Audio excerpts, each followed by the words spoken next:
السامعین کرام، حاضر محفل، السلام علیکم ورحمۃ اللہ تعالی وبرکاتہ۔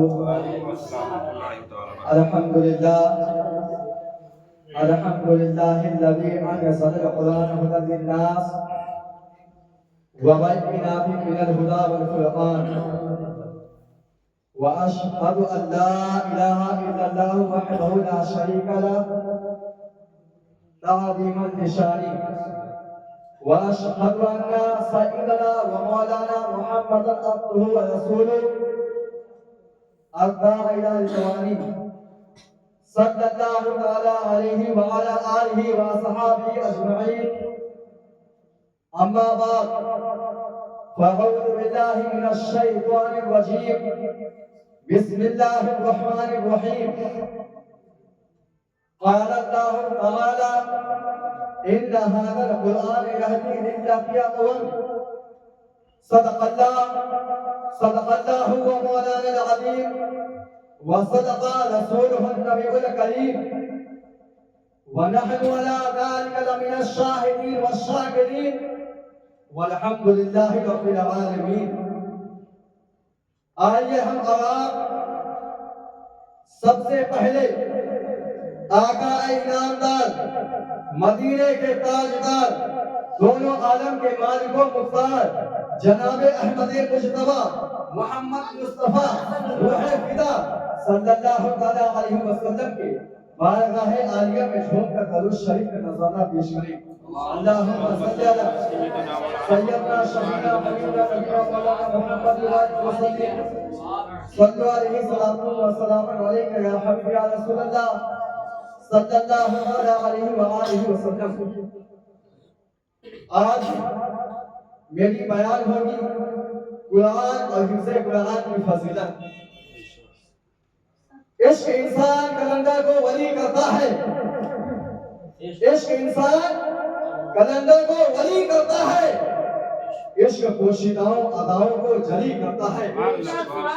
پیار ہو دل میں محمد کی تو خدا کی قسم، عشق پاگل نہیں، پاگل کو ولی کرتا ہے، پاگل کو ولی کرتا ہے. پیر طریقت حضرت علامہ مولانا محمد اکبر علی برکاتی ارشاد فرماتے ہیں: انسان کو ظلمتوں سے نکالا قرآن نے، انسان کو ظلمتوں سے نکالا قرآن نے، بندوں کو اپنی رب سے ملایا قرآن نے، بندوں کو اپنے رب سے ملایا قرآن نے. ہے کاغذی تمام کتابوں کا نشیمن، مسکن دلوں کو کس نے بنایا قرآن نے، مسکن دلوں کو کس نے بنایا قرآن نے. بے جان پتھروں کی تماثیل کے حضور سجدوں سے ہم کو کس نے بچایا قرآن نے، سجدوں سے ہم کو کس نے بچایا قرآن نے. تقویٰ مدار فضل ہے حسب و نسب نہیں، تقویٰ مدار فضل ہے حسب و نسب نہیں. رنگ و نسل کا فرق مٹایا قرآن نے، رنگ و نسل کا فرق مٹایا قرآن نے. نہ حق کسی کا قتل ہے انسانیت کا قتل، نہ حق کسی کا قتل ہے انسانیت کا قتل. جو امن کا چراغ جلایا قرآن نے، جو امن کا چراغ جلایا قرآن نے. اکبر کو بھی بنائے گا رشک قمر ضرور، اکبر کو بھی بنائے گا رشک قمر ضرور. ذروں کو آفتاب بنایا قرآن نے، ذروں کو آفتاب بنایا قرآن نے. معزز سامعین کرام، آج کی اس بابرکت محفل کا موضوع ہے قرآن اور حفظ قرآن کی فضیلت. یہ وہ موضوع ہے جس کے بغیر دنیا کی تمام بنیاد مکمل ہوتی ہے اور نہ ہی ایمان کی روح تازگی پاتی ہے.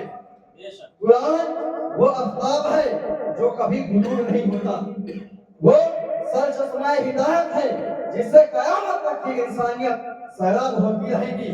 قرآن پاک کی عظمت و رفعت کا اندازہ کسی بات سے بخوبی لگایا جا سکتا ہے کہ خود خالق کائنات اللہ عز و جل نے اس کے حفاظت و صیانت کا ذمہ لیتے ہوئے ارشاد فرمایا: انا نحن نزلنا الذکر وانا لہ لحافظون. بے شک ہم ہی نے اس قرآن کو اتارا اور ہم ہی اس کی حفاظت کرنے والے ہیں. یہ اعلان دراصل اس بات کی ضمانت ہے کہ دنیا کی کوئی طاقت قرآن کو مٹا نہیں سکتی.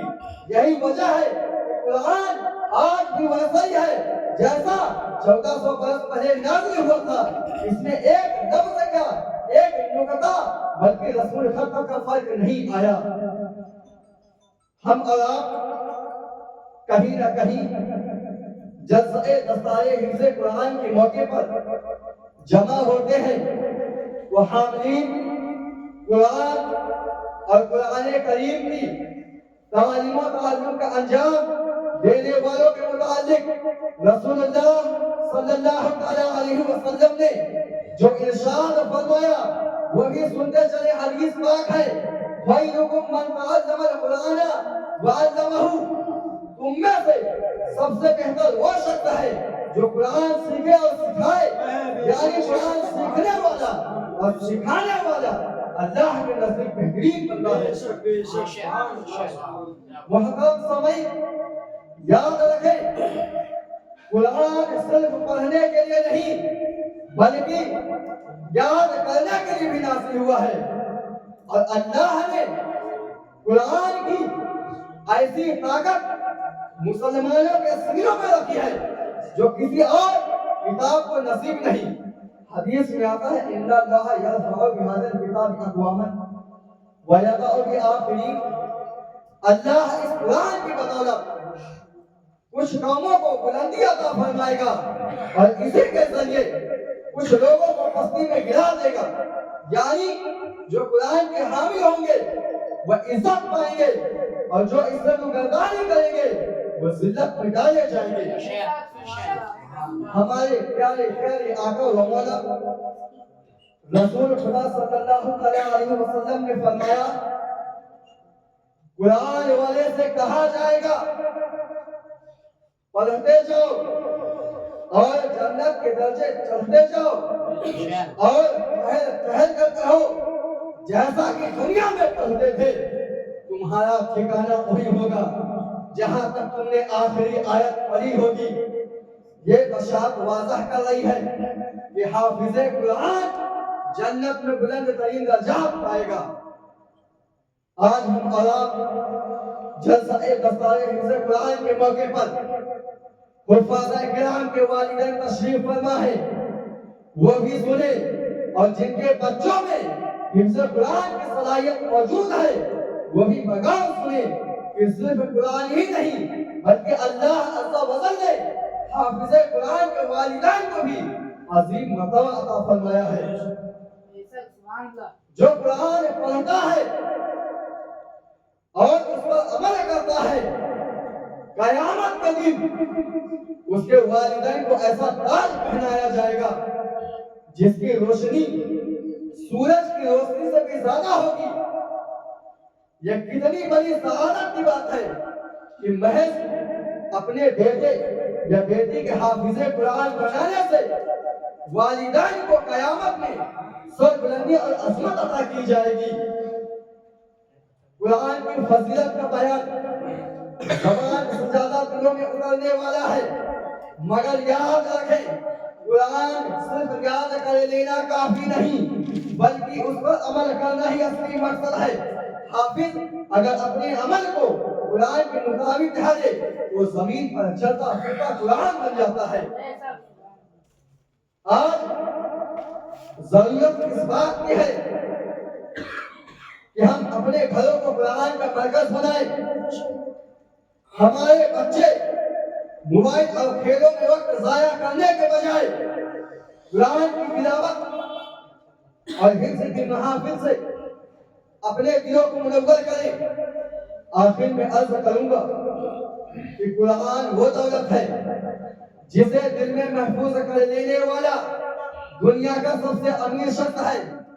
آئیے ہم آپ سب قرآن کے ساتھ اپنا تعلق مضبوط کریں اور تلاوت بھی کریں اور حفظ بھی کریں اور سب سے بڑھ کر قرآن پر عمل کرنے والا بنے. اللہ تعالی ہمیں قرآن کی صحیح تلاوت فہم اور عمل کی توفیق عطا فرمائے. میں اپنی گفتگو یہیں سے ختم کرتا ہوں.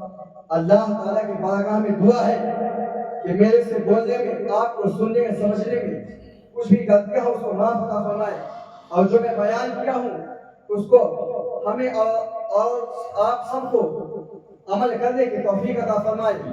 وما علینا الا البلاغ۔ السلام علیکم ورحمۃ اللہ وبرکاتہ۔